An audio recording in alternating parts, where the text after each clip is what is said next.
आमच्याकडे ह्याच्याच पेक्षा एक सुपिरियर मार्ग लीगल वे असा आहे. सीनियर सिटीजनसाठी 50 लाख रुपये जरी तुम्हाला गुंतवणूक करायची असेल, हं. तरी माझ्याकडे पर्याय आहे, की जो तुम्हाला मी 0 टॅक्समध्ये करून देऊ शकतो. ओह! आता ओके. ते कसं, की तुम्ही काय करू शकता, ही जी गुंतवणूक आहे, ही तुमची फॅमिली मेंबरमध्ये तुम्ही डिस्ट्रिब्यूट करा.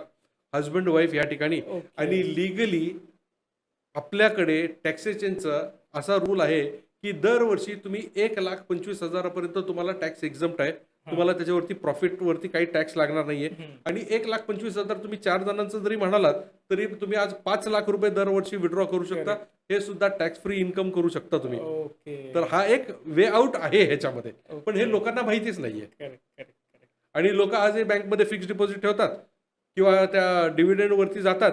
त्याच्यावरती ते डिव्हिडंडवरती जे पैसे मिळतात ते तुमच्या टॅक्सेबल इन्कमला ॲड होतात. त्याच्यावरती टॅक्स भरता किंवा फिक्स्ड डिपॉझिटमध्ये पैसे ठेवता आणि त्याचं जे टॅक्स येतं ते पण सुद्धा टॅक्सेबल असतं. बँक शेवटी टीडीएस करूनच तुम्हाला व्याज करेक्ट. जमा करतं.